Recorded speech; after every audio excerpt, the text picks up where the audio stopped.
Wow, thank you.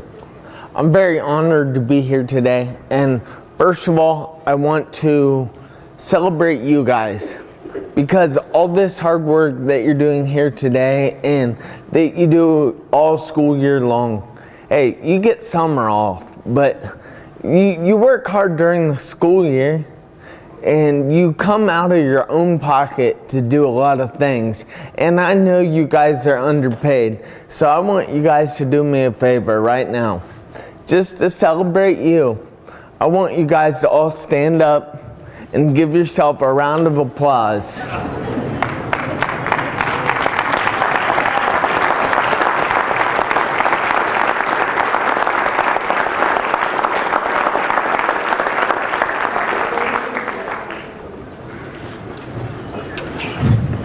Thank you guys, that was awesome.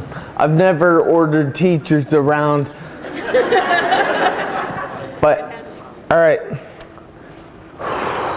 My name is Jeff Marconette Jr. and as Dwayne said, I'm an author. I am a transformational speaker with the Black Belt Speakers. I've spoken all over the East Coast, and I'm looking forward to spreading my wings and speaking other places. But best part is, I am a 2003 graduate of Piqua High School.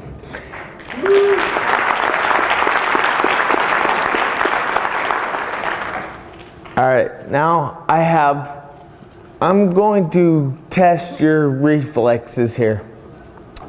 Now, on the count of 3, I want you to clap your hands one time and then stop. And after it, no noise, all right? 1, 2, 3. Great. Now I'm gonna make it a little harder this time. On the count of 3, I want you to clap your hands, stomp your left foot. Everybody say left. Left. All right, there you go. Now you know which side's your left, right? All right, do them at the same time and then afterward, no noise, all right? 1, 2, 3. Great. Now I'm gonna make it a little harder. I gotta test you guys. You guys gave me all kinds of tests, so. Look at Mr. K not paying attention. All right, on the count of 3 this time, I want you to clap your hands, stomp your left foot, and then say boom. And then afterward, no noise, all right? 1, 2, 3.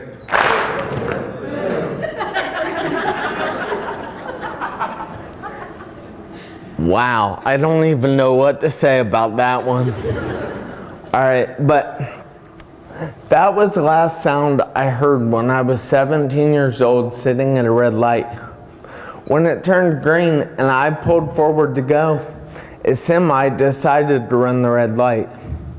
He T-boned me in the intersection, leaving me with a brain injury, the top bone in my spine that connects with the skull. It's actually considered part of the skull, but I just tell people it was a broken neck.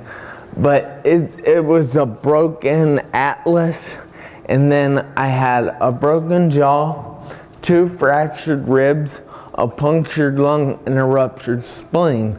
I had a tube in through here to help me eat, a tube in through here to reinflate my deflated lung, and I had a tube in through here. And this tube was to help me breathe. And I was actually on a ventilator for a few days. Now, I couldn't talk because I was in a coma 2.5 months. And it's like when you wake up, guys, it's not what you see on TV. You don't just wake up one day and be like, hey, I want a hamburger. No, it's not like that. When I woke up from my coma, my sister was actually pushing me in my wheelchair. And I was still in stage 3 at this time. And we pulled into my room and I started crying uncontrollably. I didn't know what was wrong. I didn't know what was going on, but I knew I was confused. And my sister was scared, so she went and got the nurses, and they came in, and all they could do was smile. My sister was sitting there freaking out. All they could do was smile. Because little did she know, this is what they had all been waiting for.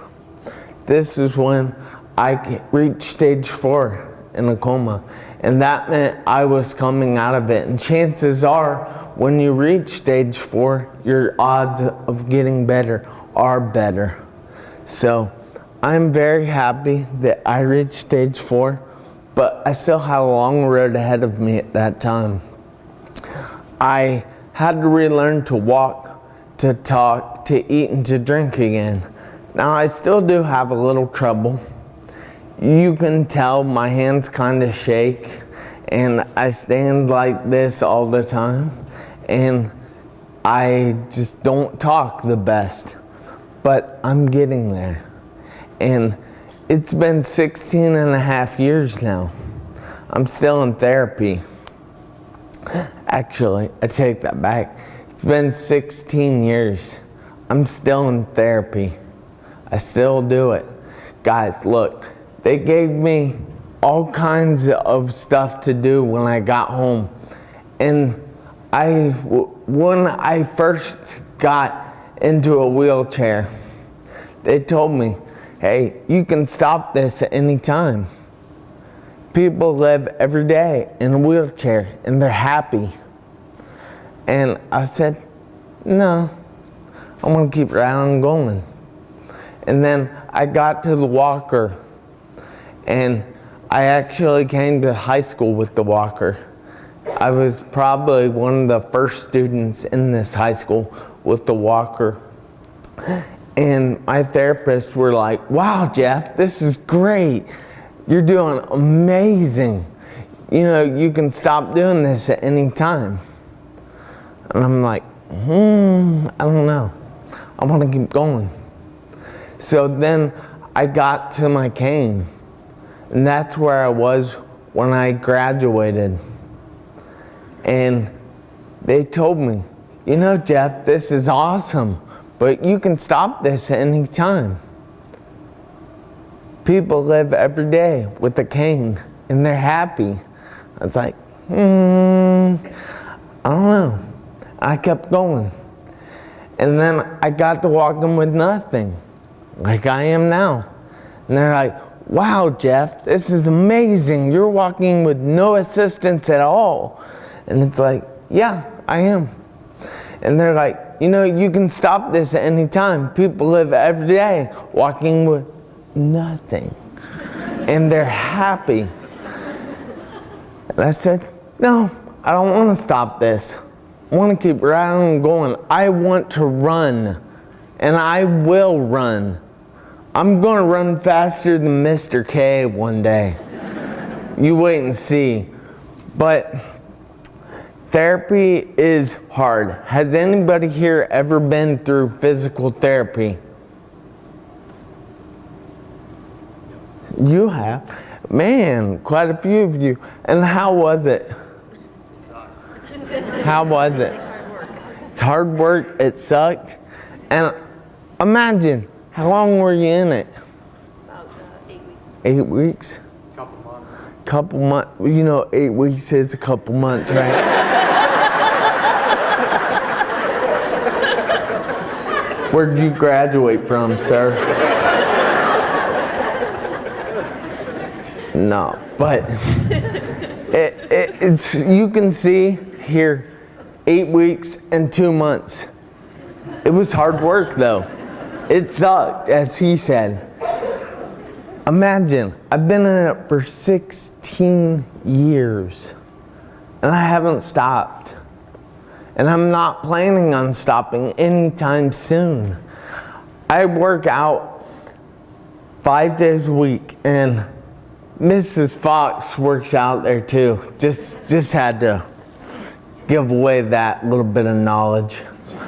But It's amazing, guys. The amount of people that are there trying to better themselves, trying to better their lives. And I talk to people all the time. You know, I actually had a friend, David Olert, that I graduated from here with. He actually stopped smoking this week, and he told me he's gonna keep going. He's not gonna quit. Because that's what, you can't quit things. I know all kinds of people that have quit things that they wanted to do just because somebody told them they can't do it. Or somebody told them that, hey, I tried that, it doesn't work for me, so it's not gonna work for you. No, let me tell you right now, guys, things will work for you. Dreams will work for you. Just because I had an accident doesn't mean you've had an accident, but I guarantee you've had some setback in your life. I guarantee that you've either had a divorce or parents that are divorced or a death in the family or all kinds of things. I know people overseas that lost legs and they're saying, wow, about what I'm going through. Because what I'm going through isn't easy. But I'm here to show other people that they can do it. I'm here showing people that they can make every second count. And they can do it today. Because sometimes tomorrow becomes never. You only get one chance at life. Why not make it count? Alright guys, I need you to do me a favor. Because you're all just sitting there looking at me and it's kind of freaking me out. But I want you to look at the people next to you, on both sides of you, and tell them, make every second count and do it today.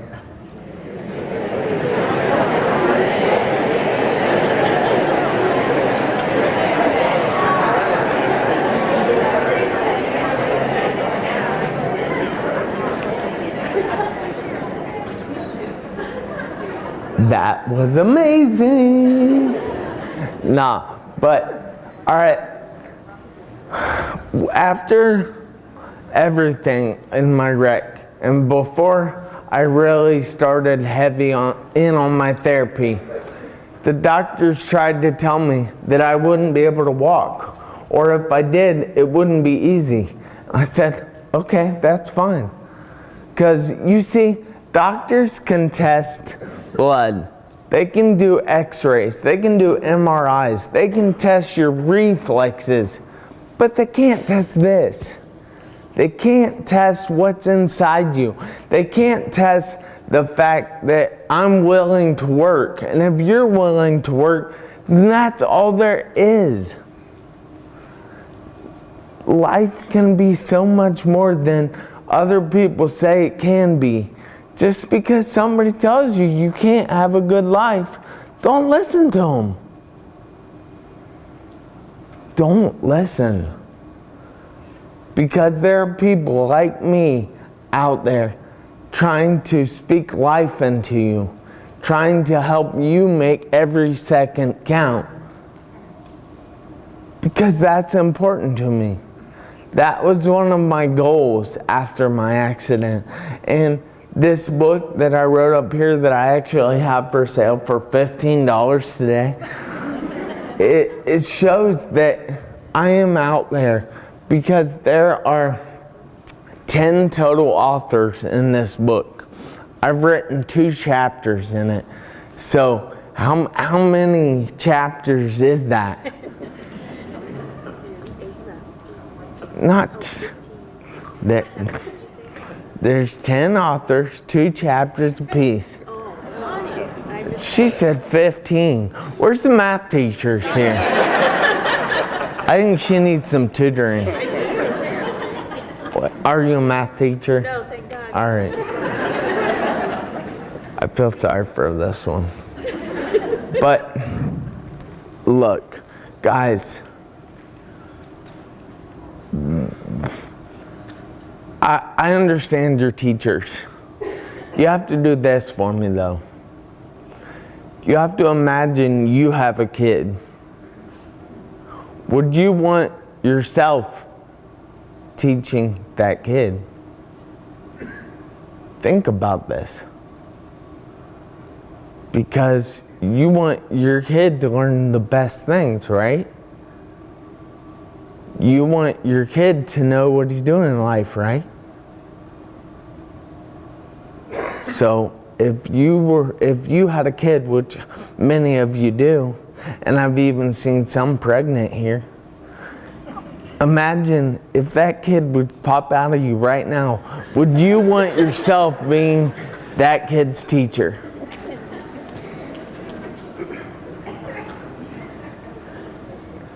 You're laughing, but that's a real question.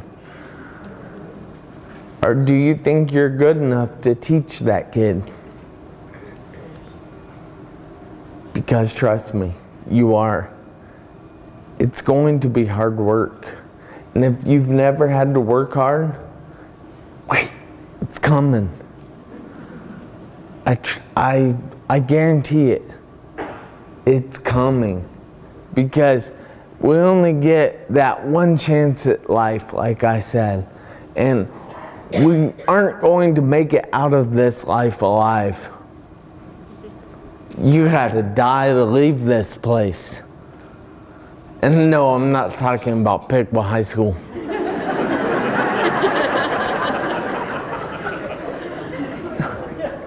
No, seriously, you get one chance at life. Just one. So why are you wasting it? This is what I ask people all the time. Why are you wasting it? Anybody have any answers? Come on. Why are you wasting it? Are you wasting it?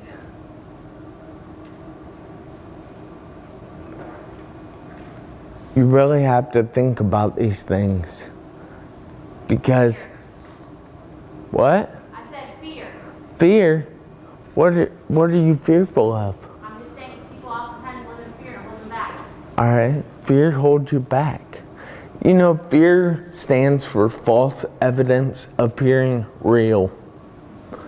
And fear is something that exists from way back when humans were running around hunting for animals and searching for berries. And they were worried that this animal would come up and bite them, or this animal would come up and eat them. But that's not true.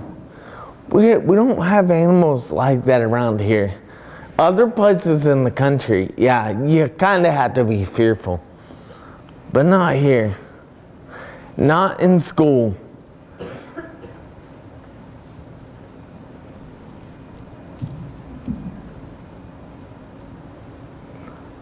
I'm looking at you guys and I'm amazed that you're all listening to me. Because you believe it or not, you guys are good students. And that might be because you've told so many other people to be good students.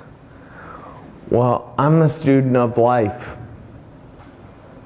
I'm a humble student of life.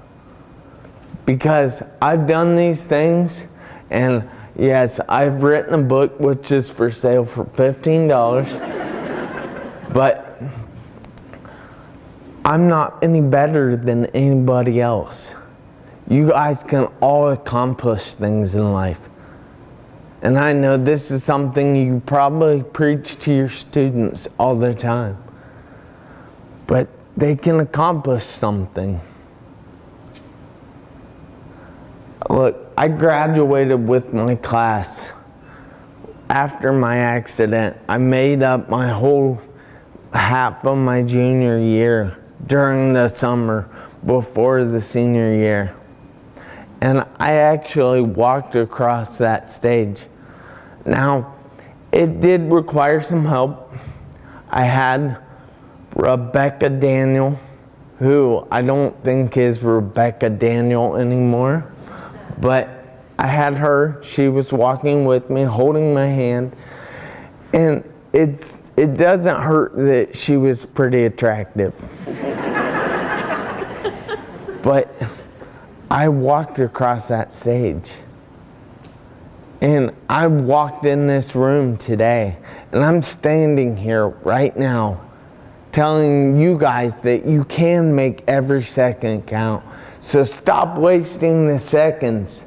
Make every second count. All right, I guess I have time for questions now. What time does that say? 2:32 or 3:30. All right, well, looks like you guys might get out of here a few minutes early. Don't cheer too loud for that. But do you guys have any questions? Don't all raise your hand at once. I have a question. Yes. Would you say you were a reflective person before your accident, or did your accident really change that aspect of your life? That's a great question. I've never been asked that before. But I'm guessing that my accident kind of made me this way, because I didn't tell you guys because I forgot, but I was an avid BMX rider. I rode my bike 365 days a year, 24/7. It didn't matter, rain, snow, extreme heat, it didn't matter. I was out there doing it. Now kids play video games all day. But I was out there doing it, and I miss that. And I have kind of probably become more reflective after, just because there are so many things that I used to do that I can't do anymore. They kind of bother me, some of them, especially my bike. I can actually ride it now, but it's sketchy as crap, and I can't ride it like I used to ride it, and it makes me mad because every time I get on it, I try to do something and get hurt. Like, what are you doing, dude? Like one night I came home and it was snowy and cold, and I was drunk. Yeah, drunk. I said it in school. But I actually got my bike out, and I went down the street, and I tried to do an old trick that I used to do. Fell down. It's like, oh, hit my head. It's like, oh, I'm not doing that again. But it's things like that that make me wish I could do them again. So yes, I probably have become more reflective as you ask. Any other questions?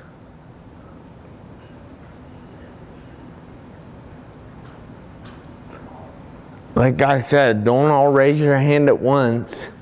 It's not a competition to see who's got the most questions.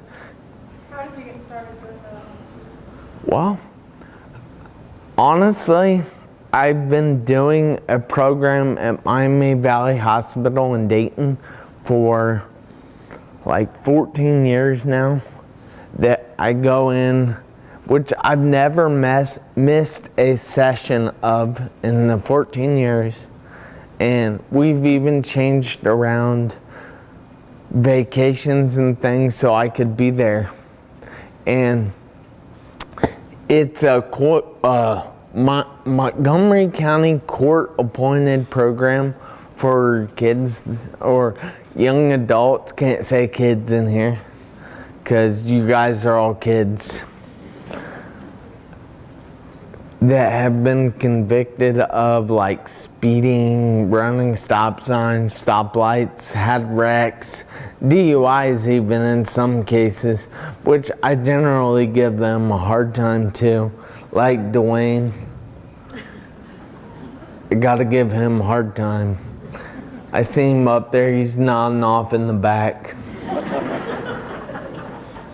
But I started doing that and I really liked it. And then I got involved with the black belt speakers, and that's actually who I wrote this book with, which is for sale for $15. But yes, so I basically just started doing it. Hope that answers your question. Questions? Come on, guys. I'm getting 3 more before I let you guys get out of here. Ding dong, ding dong, ding. Come on. Have you had the chance to talk to students much so far? No, I haven't. I want to do that, and right there's the man that you need to talk to if you would like me to. Dwayne, check this out. That's a ringing endorsement for speaking to students. But no, I haven't yet. And I would love to. And it's actually one of my dreams to speak here at Piqua High School. And I am here today, so that kind of counts. And yes. So I guess I have, like, at Drive Live, but not in a school setting. Questions? What helped you get past the angry stage? Well, the angry stage. Honestly, I never really had an angry stage.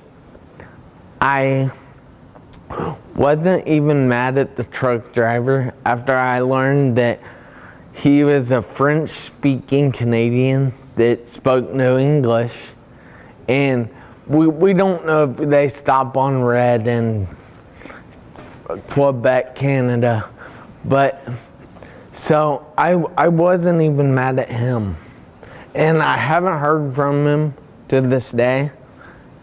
He hasn't said anything, so I don't know, but I'm not really angry.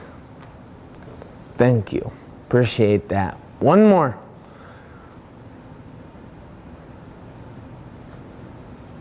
All right, you in the gray sweatshirt. Sitting there. No, you're just chewing on your finger. Ask a question. What year did you graduate from Piqua High School? Oh, 03, but you weren't chewing on your finger. I happened to be his secretary, so I got it back. No, gray sweatshirt, chewing on your finger.